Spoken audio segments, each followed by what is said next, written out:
Meanwhile, our heroes are preparing to murder someone. That sounds like a Zack Snyder thing, doesn't it? They were the ones who managed to incapacitate Davis and Chloe and bring them here, and so they have Davis unconscious. As long as I stay with him, he doesn't change. Please don't do this to him. They have to. And you haven't already done that because... Good question. Okay, so kill him now. Okay, now. I'm sorry. Okay, now. It's too late. And now you've lost your chance. Congratulations. He doomsdays out, and Chloe manages to get the black kryptonite and splits him into two people. Of course, that just means you have another helpless person here, and now Doomsday has even less self-control than he already did. Did you think maybe getting rid of the one guy who can actually fight against Doomsday was a bad part of this bad plan? Did you consider that? Did you? Still, could be worse. Could be Snyder. They have a cave troll. Jimmy, having seen the information but without the super hearing to track down the place, still manages to track down the trap location and rescues Clark. And yet he sees Clark heal, and so he's actually able to piece together that Clark is Superman. It's like you're some kind of super... guy. Jimmy.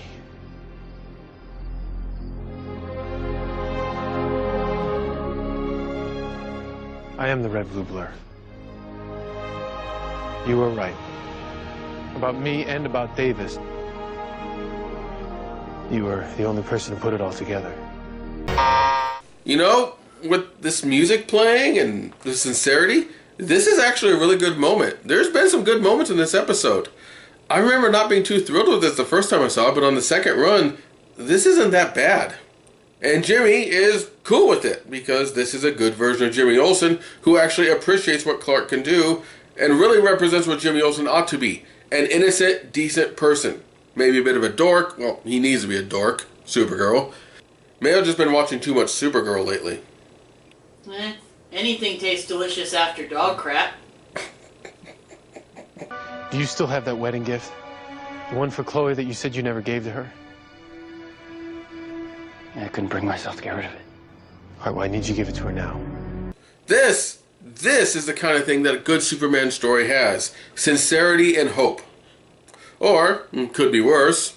Could be Snyder. No one stays good in this world. Clark runs out to the plant and finds everyone knocked out. Although amazingly, Doomsday hasn't killed them. I don't think we ever find out why he didn't kill them. Clark hears Doomsday's rampage of terror and runs out to face him. Lois.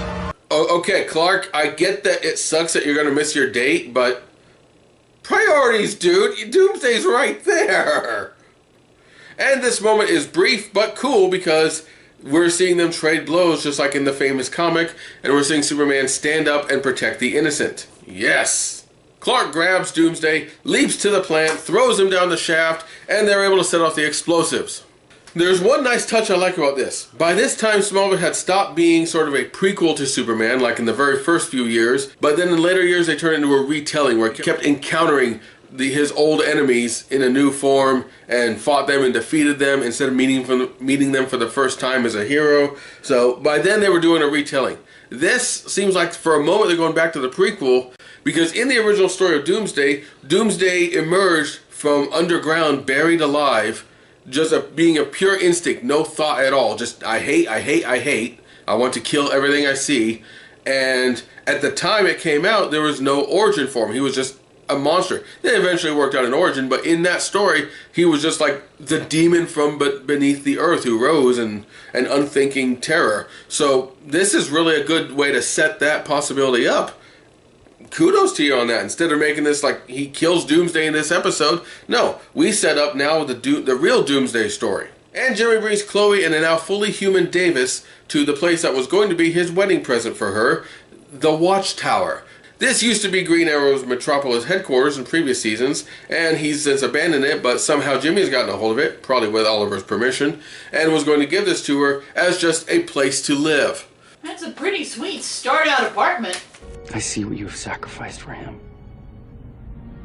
For everyone, really. That's the reason I went with Davis, to protect Clark. That's the only reason. Again, this is a very sincere, good moment. I like these two. I like them as separate characters, and I like them as a couple. So it's good to see that these two are going to be all right.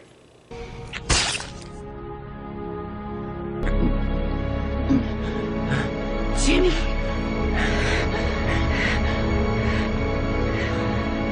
Yeah, but then that happened.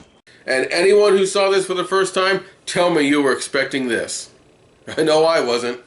And it turns out Davis, all by himself, fully human, is every bit the evil monster that Doomsday was. So yes, amazingly, they kill off Jimmy Olsen. Could be worse. Could be Snyder. How could you do this? I loved you. Careful, he's going to get unleashed! Anyone get that? Anyone? No. There is nothing left to say. Good thing Ollie was practicing that Bard the Bowman shot, left some of his giant arrows lying around. And Jimmy manages to save Chloe one last time before he dies. It's a cliche kind of a moment, but there's a reason this kind of moment is cliche. It's effective. And this shows again, Jimmy's a good guy. And he's dying. Promise me you'll bang Green Arrow next season. Blech. And at Jimmy's funeral, we get a stupid retcon. Just see for yourself. You must be Jimmy's little brother. Well, I think that this belongs to you. So, Jimmy had a brother named Jimmy, who also wears bow ties like Jimmy. You know what? Better just kill off Jimmy than replace him with another Jimmy. How many other famous deaths would be really cheapened if they did this? Peace, son of God.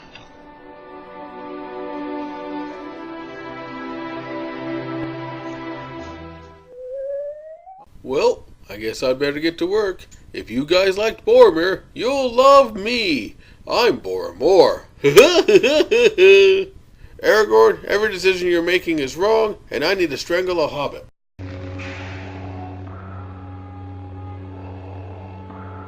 Run,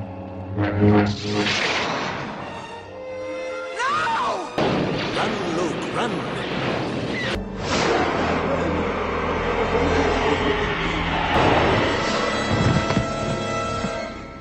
Congratulations, Lieutenant.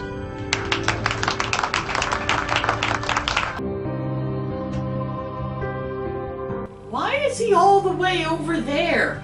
I'm in my distant grieving pose. This is not about me. Usually when they do the guy in the distance shot, it's because either there's fallout between him and the family, or he doesn't know the family and his civilian identity. Neither of those applies.